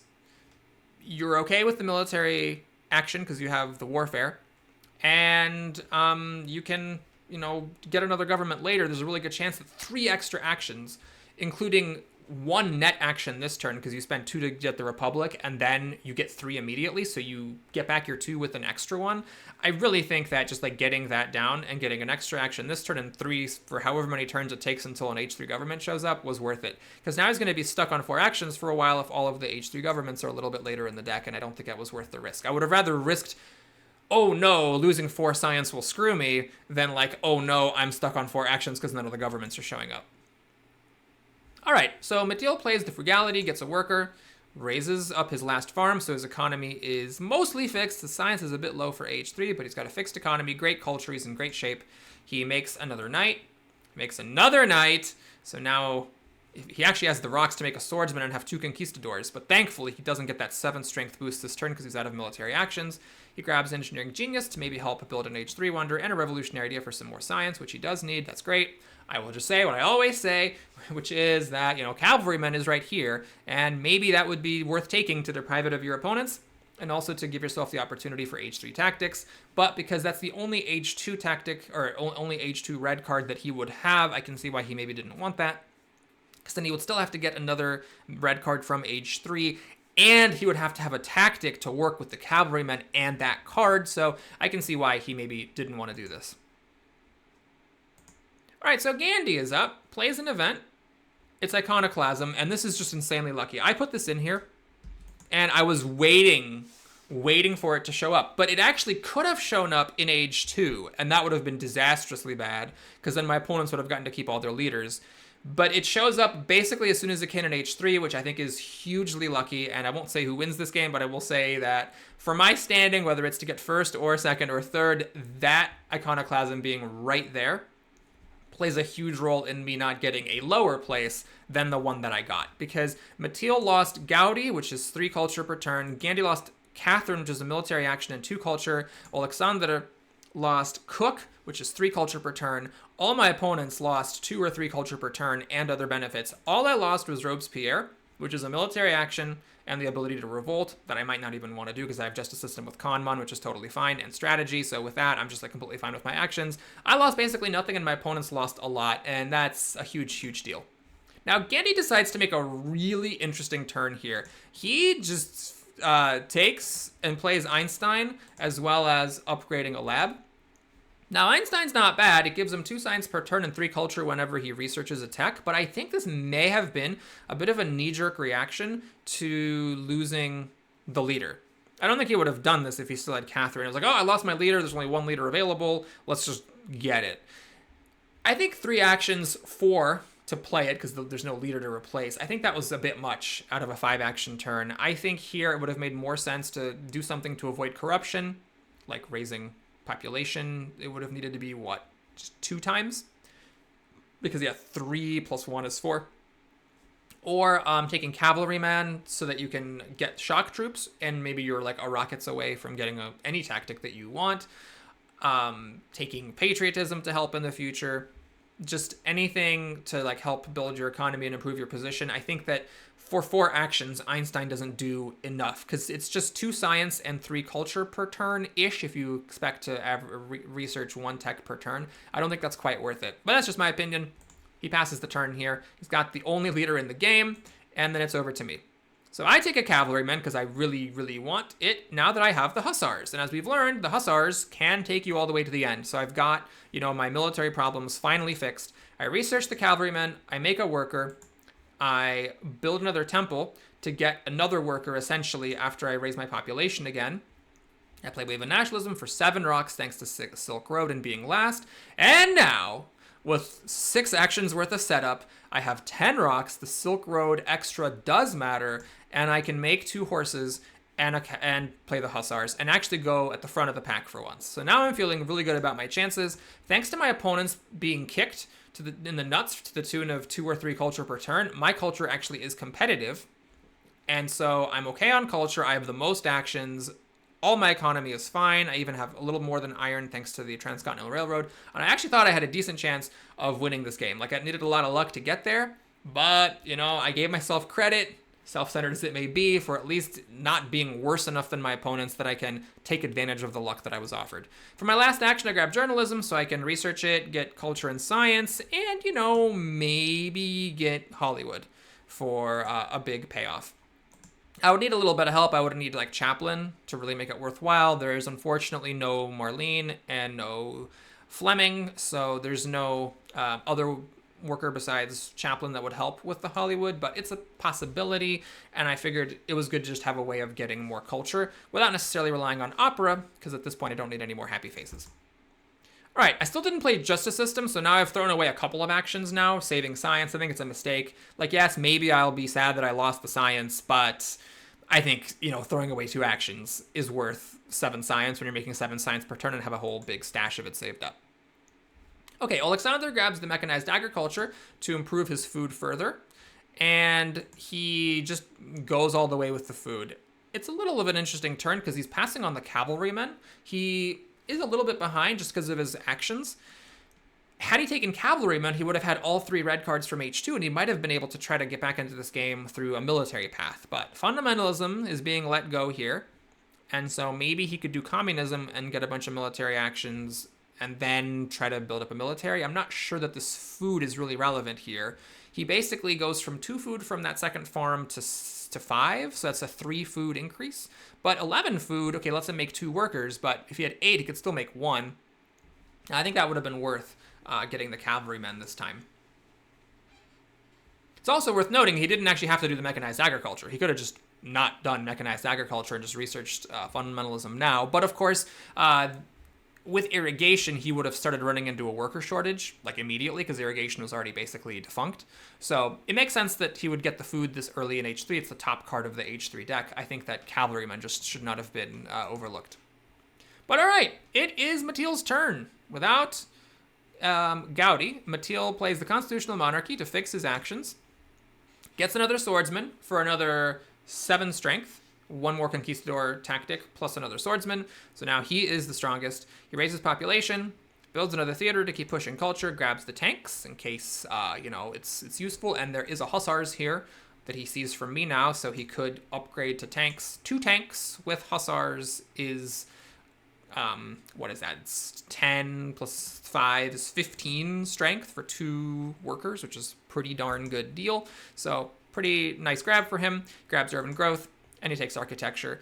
Not sure about this architecture, because his science is a little bit low, and he's maybe just better off using his actions to take yellow cards to help build stuff. But on the other hand, there wasn't that much to do. Maybe the patriotism would have been a little bit better. But in H3, when it comes to analyzing other people's turns, that's when I really start to struggle and feel the limits of my intellectual capabilities.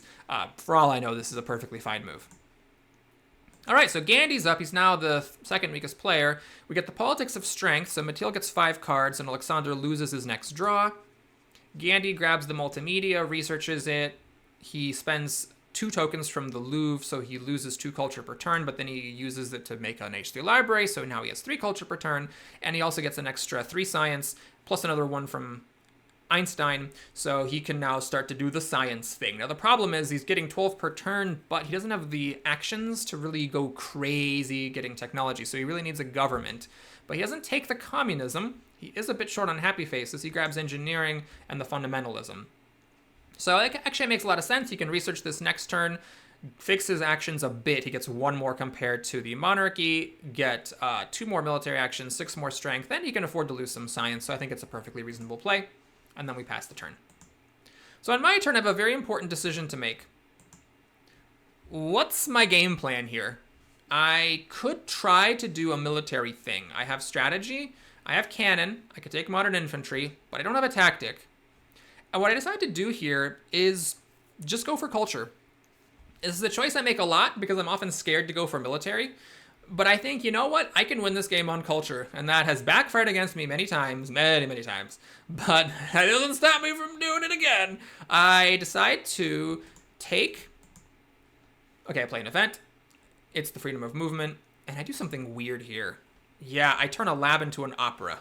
I maybe should have considered turning a swordsman into an opera, because the lab is giving me science, which is useful. Now, the swordsman costs 3 rocks. The lab with the masonry costs 5, so it would have cost me 2 more rocks to turn a swordsman into an opera and keep the lab, so maybe that would have been a little bit more precise since I'm not using the swordsman for anything but strength.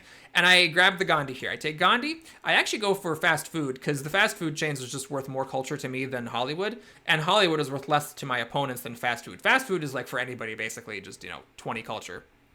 So one reason that I was inclined to do this move is that it's really expensive on the actions. It's taking me, 5, 6 actions to take Gandhi and the fast food chains, which wouldn't be as big of a deal if I had gotten Justice System 2 turns ago. But I see all the wonders are in the row. It's actually a really unusual distribution in this game, which probably benefits me. All the wonders are in the row, which means that it's going to be harder for my opponents to make multiple wonders. It's basically impossible. So these people who have like a ton of rocks saved up like Alexander, they must have been really unhappy to see this because you want to have the wonders be more spaced out if you want to build multiple wonders in H3. But with them basically literally all 5 of them being on the board right now, everybody gets a wonder. And so I figure, okay, I take this one. Now we have Hollywood, which is good for nobody. United Nations, which is not great for anybody. Empire State Building, which is all right. And then the Red Cross, that can be good. But the issue is that the person who stands to benefit the most from Red Cross, the people are Alexander and Gandhi, but they don't have the actions to do it. Gandhi could put it under construction, but because he already has 3 wonders, because he built 2 wonders in H2, even in the first row, it would take him 4 of his 5 actions to put it under construction, which means he cannot build it. If he had an extra action, he could do Engineering Genius for 5 actions, and then the 6th action would be to build the whole thing.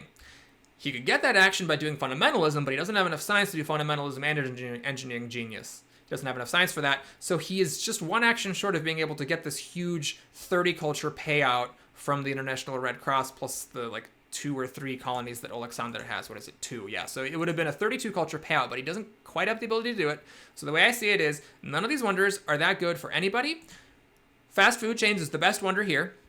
It's like 20 points for anybody, including myself. I'm going to do this. I'm going to do Gandhi to prevent people from warring with me, and then I'm just going to push culture like a madman, and then hope to win off the back of the fast food chains and my culture generation. So it's a little bit of a weird plan because I am behind, but I'm not that behind because I haven't done my 10 culture for the turn yet, so we can say that I'm at pace with Matil and Gandhi, and I am catching up and getting very close to Alexander. Plus, Alexander is the one with the fewest actions, so it's going to be hard for him to keep up on culture, because you need actions to, make buildings and take yellow cards and stuff. Now, I make a bit of a weird move here. Instead of playing Gandhi, I finally do Justice System.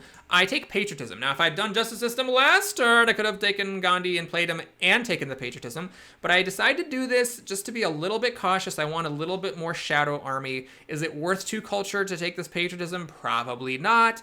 But I was trying to do it to be safe, and I figured I had enough wiggle room to do it. No one's going to declare war on me this turn, I didn't think, especially with strategy and patriotism in hand. So I figured, since no one's doing aggressions or declaring war, let's get the 4 rocks, 5 potentially with Silk Road, and the extra potentially 2 military actions with Silk Road. This card is, of course, very famous for having a very good synergy with Silk Road, since you get an extra of both of the components. And then I'll get Gandhi down next turn. All right, Alexander plays an event. It's a vast territory. I actually do go for it because I could use it, but I had no chance of getting it. Alexander wins it with just a single rifle and a bunch of defense cards and a cartography bonus. Then he raises population, builds an arena, takes communism, at long last fixes his actions. So now he's doing fine, but he is out of science. His science is very, very bad. He raises population again, raises it again, makes the rifleman to get out of stage 2 corruption, and then doesn't quite get out of corruption with the other rifle, but he does have enough food to increase his population yet again, so he's out of corruption, has a ton of rocks saved up, he's fixed his actions, he's doing fine. He has just a bunch of rifles with a fighting band, but hey, it's good enough to not be devastated here, so if nobody does anything really crazy with strength, he can get away with it. Mathilde plays an event, it's Crime Wave, Gandhi and Alexander lose some points. He grabs Marie Curie, which is currently giving him 2 science,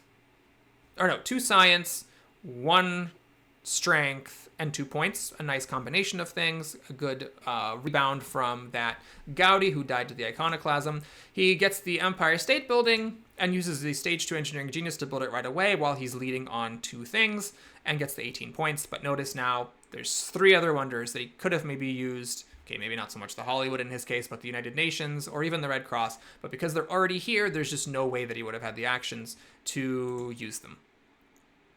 All right, Gandhi's up.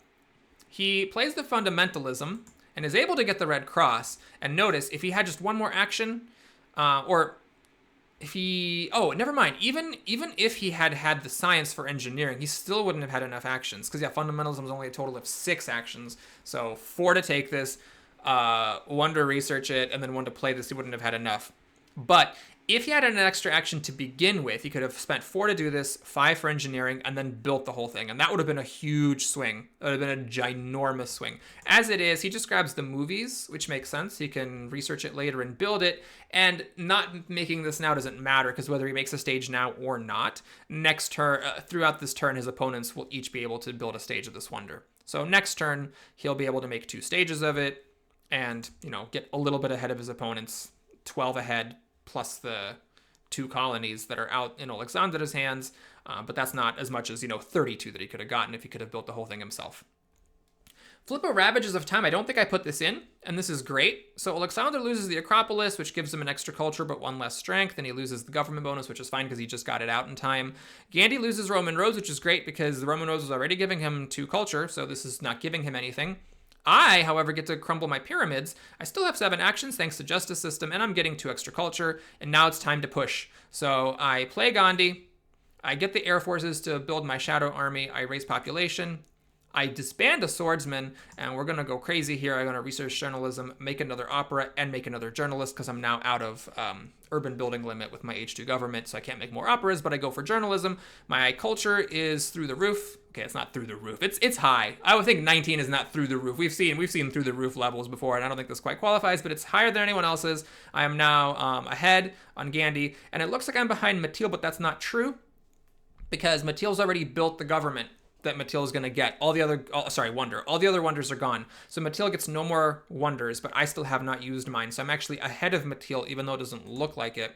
And then I build a stage of the International Red Cross for 3 food and get 6 points and pass the turn. All right, so now it's Alexander's turn. Alexander grabs Revolutionary Idea, which he desperately needs. He also gets this for some culture. He builds another rifle to be a little bit safer. He builds a stage of the Red Cross, makes a worker, grabs the other revolutionary idea, which of course makes sense because he needs both of them. It would not have made sense to pay 2 actions for Endowment of the Arts if he wasn't also taking revolutionary idea here. After another rifle, he's actually tied for the strongest, and he also gets some reserves. Very solid turn from what I can tell. And then we pass over to Matil. Matil plays an event. It's this, which I put in. But it's fine. I didn't have any colonies. I was never going to get any colonies, so I just did it for 2 points and to put the event in there. We get a military theory here, some science, get the strength, get the military actions, build a stage of the Red Cross, so no one's passing that up. He raises population, and then makes another theater. So Matil's definitely pushing culture as well, but he's making 7 less than me. He's only 15 ahead. I'm catching up 7 per turn, and I have the fast food. So I think Matil is in a tough spot here as far as trying to win the game goes, but could potentially be considered in the running for second place. All right, so it's Gandhi's turn. He plays an event. It's Cold War, which I'm sad to miss out on, but that's fine. I shouldn't need the science. Gandhi now grabs Pro Sports, researches it, fixes Happy Faces, gets 4 strength. He, of course, finishes the Wonder without engineering, and then he grabs the Civil Service, which is good for a lot of different endgame events, and also, you know, for having 2 extra actions, although there's not much game left to play. On my turn, I offer a peace treaty to Alexander, who accepts it, so we each get an extra culture. It may seem a little strange. Alexander does have 6 military actions, so maybe you could say why not offer it to Gandhi, because Gandhi has only 5 actions, so he cannot declare war on me. The way I saw it is I didn't really think Alexander was going to be in a great position to ever declare war on me, because with 6 actions, you need to be ahead the previous turn, and then stay ahead despite using all your military actions to declare the war, and I just didn't think he could get far enough ahead of me to actually pull that off. And I also thought that he was losing this game because, I mean, you can see he's quite a bit behind his opponents and he doesn't have a wonder. And this is something I do a lot. I underestimate people's positions vis-a-vis their culture generation. Like, I tend to underestimate how much culture they can get. I thought that since he didn't have a wonder, even after getting his culture for the turn, he's like over 20 points behind his opponents. I thought he was actually out of this game, which was, yeah, that was a funny thing to think. So I really thought he was out of it, and I thought, hey, I don't think he's going to get a war on me, and I want to give an extra culture per turn to the person who's already losing anyway to make sure I don't fall behind the people who might still theoretically have a chance to compete with me for first place. Okay. So on my turn, I think I missed an action here. I develop strategy. I grab reserves. I grab the other reserves because they just landed here because Gandhi didn't take them. I blow up a lab, which is a bit of a weird move, and I make a journalist. I could, of course, have given up a swordsman, but I was, again, maybe just being a little bit cautious, not going too far down on the strength front. I grab the patriotism to beef up my shadow army even more, and I even take the modern infantry because at that point there was not much else to do. Maybe I didn't need another patriotism because I already have one, and maybe I could have taken revolutionary idea to help me get the air forces and other technologies going. So that might have been a bit of a misplay. I get the Conquistadors, which is just 1 extra strength right now. And I figured, like, what the hell, why not? It's not costing me a draw. So I just do that. I don't know if that was actually smart or not. And then we pass the turn. I get the modern army, which I actually could get with modern infantry and cannon. So that's an interesting thing to think about. And it's Alexander's turn. He gets 6 points for being last, which I didn't actually take into account when I was looking at the position that he was in. I kind of forgot about that. Grabs multimedia, researches it, he upgrades his journalist, so now he's generating culture, you know, quite well. That's a calculation that was available for me to make. It's all open information. I just didn't think about it. So he's actually in a much better cultural shape than I anticipated. He grabs the air forces, of course, and plays the revolutionary idea for 6 science to pass the turn. So now we go over to Matil's turn. He plays an event. It's civil unrest. Nothing happens. He grabs the air forces, grabs computers, researches them, upgrades some labs. This also improves Marie Curie's benefit. Now she's getting 2 extra strength and 1 extra point. And then he passes the turn. So now Gandhi's up, and he plays an event. We have impact of government, which is, I think, pretty good for me. It's good that this happened before Gandhi played civil service, so it's an extra 4 points that he could have gotten. But it's, you know, mostly a wash here. He now gets a civil service 1 turn too late, grabs tanks, grabs military theory, raises population a few times to get out of corruption, and then that's that. Now it's my turn. what to do with my life? Well, I'm at my limit. I can only make one more journalist here, so there's not much I can do. So I decide, all right, let's cash out the patriotisms here and get my modern infantry upgraded. And then I make a cannon, raise population, and I even make a cannon, and I get this modern army going. I also take an urban growth, so I can make my next journalist super, super cheap. It's 5 plus 1 is 6, so it's only going to cost me 2 rocks. One thing to keep in mind, of course, is always make sure you can actually build your wonder. But I have these 2 reserves, so with my rock production for the turn, plus 2 reserves, it's 16, 17 with the Silk Road, so I don't have to worry about saving any rocks. But it's just, again, something to make sure that you pay attention to. Now, another thing I miscalculated when judging Alexander's strength is Pierre d'Olympique. This is a very strong leader for Alexander as we get into age 4. He takes him, plays him. He's getting 4 culture per turn. And remember, he also has the Olympics next turn, which will be 8 culture. So, although he looks like he's way behind all of us, he's actually not. He's getting 17 culture. That puts him up to 150. Plus 8 from the Olympics. That's 158. He has more culture per turn than Mathilde or Gandhi.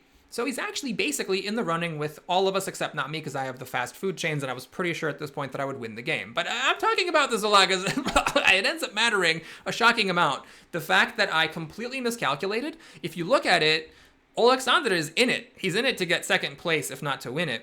I should not be thinking about him as someone who's just out of the game. That is a mistake and just an erroneous reading of the numbers without considering the context. Plus, he has his whole turn to play, and he actually can beef up his culture even more.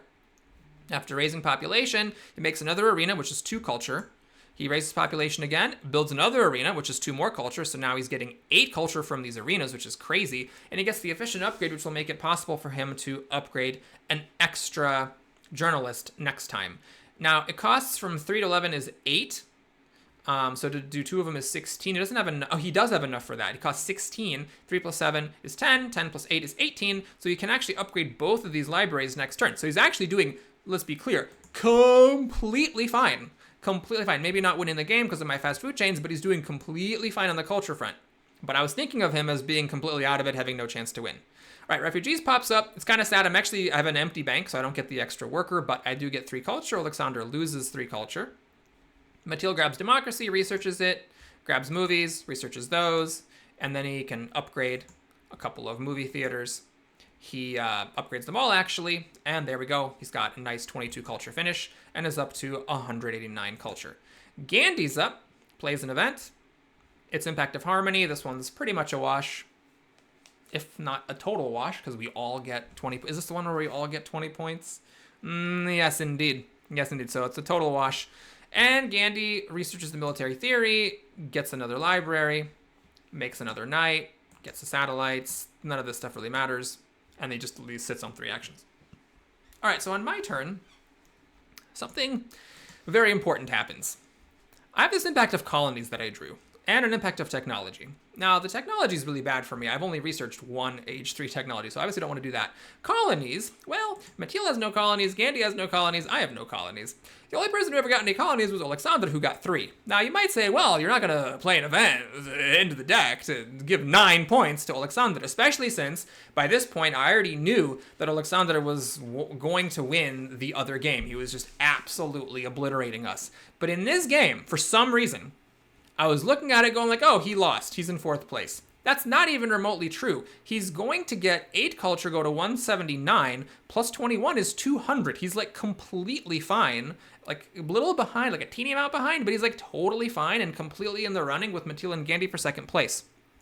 But I was thinking of him as having no chance to win. So I played the impact of colonies, which may go down as the biggest blunder of the entire stage. This may be the most horrible. I hope it is, because if I do something stupider than this in any of my other 6 games, I'm going to be a very sad individual. I hope this is the biggest blunder of the stage. I play the impact of colonies, giving my opponent 9 points. We flip impact of competition, which is actually pretty good for Alexander because he has those arenas for an extra 4 points, and he actually gets further ahead compared to everyone based on that. Now it's time to finish my game up. I play reserves. I finish the fast food chains. I blow up a lab, get some more reserves. I make my journalist. I'm completely at my urban building limit for operas and journalists, which is really cool. I grab the pro sports, which doesn't really matter too much, and then I pass the turn. So now Alexander is up. He plays an event. He gets the Olympic Games, of course. We get the progress, which Gandhi does benefit from the civil service that he researched, so he gets a little bit ahead there. And then Alexander falls a bit behind. And now he upgrades his second to last journalist, gets the 4 rocks, upgrades the other one. He's got 2 rocks to spare. He researches airplanes in case impact of technology is in there. And I guess the pro sports would have mattered. He could have taken and researched pro sports as well. But then he raises population, builds another mine in case impact of industry is in there, and then he passes the turn.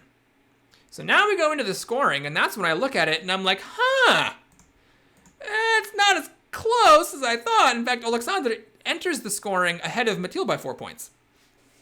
So now I'm like, oh crap, maybe I shouldn't have put the impact of colonies in there. And I'm like sitting here sweating through these events, hoping Mathilde catches up. Because remember, Alexander I knew was going to win the other game. And in a tournament, you of course want the person who is winning one of your games to lose the other one so that you can be in the lead. So what happens here? We get industry. So Alexander gets an extra point from that rock, or from that mine he built, but Mathilde still gets ahead of him. He's now just 2 points behind.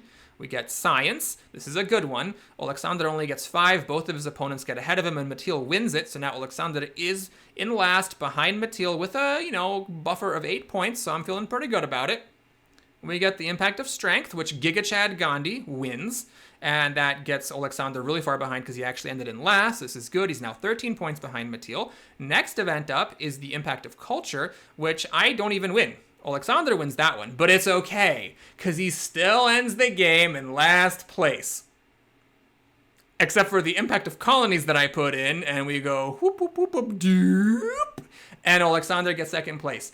This is just an absolute calamity. I handed him 3 points in the tournament standings by doing this. Instead of getting last, he gets second strictly because of this. Now, I got 3 points that didn't matter, and I knew they weren't going to matter. I knew that I was going to win the game. There was just no point. There's no point, even if I thought he would still get last, there was no point in risking giving my best opponent in the group 9 points to get 3 points for myself that I knew were not going to make any difference. So that's the game. It's kind of a funny game because I win, but I still get to feel bad about it, which is just the best thing that can possibly happen in Through the Ages. Thank you so much for watching, everybody, for sitting through this long one. I just started the 3-player games this morning, and this is a pretty fast-playing group, so maybe in a week or a week and a half, we are going to have some more games now and see how the 3-player games go in this tournament. Take care, everybody. All right, folks, the video is over, but if you want to stick around for a bonus, feel free to be done if you want. Please like and or subscribe. I appreciate that very much. But if you want to stick around for just a bit of a bonus, here are the current standings after the 4-player games have finished. You can see that Alexander, having won a game and gotten second, is at 9 points. Having gotten third and first, I'm in second place with 7, and I currently have a little bit of a lead against Mathilde and Gandhi, who switched last places and second and third places in the 2 games. But had I not played the impact of colonies, Alexander would only be at 6. And then, Mathilde would have gotten, hold on. Am I a Dumbo? Okay, let me take a quick look here. Okay, so in this game, Mathilde got last, so he would have gotten third instead of last. He would have been at 4, and Gandhi would have gotten second instead of third, so he'd be at 3. So it'd be 7, 6, 4, 3. I would be just a little bit leading going into the 3-player games. But instead, Alexander, who is the highest rated player in the group, is leading by a little bit going into the 3-player game. So it's one of those things where when I started this stage, like I said, I didn't really think I had a chance because my opponents, I was pretty sure, were a lot higher rated than me, by like 100 points or more. I didn't really think I had a chance to make it through to stage 4, but now I did well in the 4-player game, so it's like I kind of got my hopes up now that maybe I can squeak by if I get lucky enough. So we'll see what happens. Now I am a lot more tense than I used to be, but either way, it'll be fun to look at the games and learn from them no matter what happens. All right, everybody, thanks again. Take care.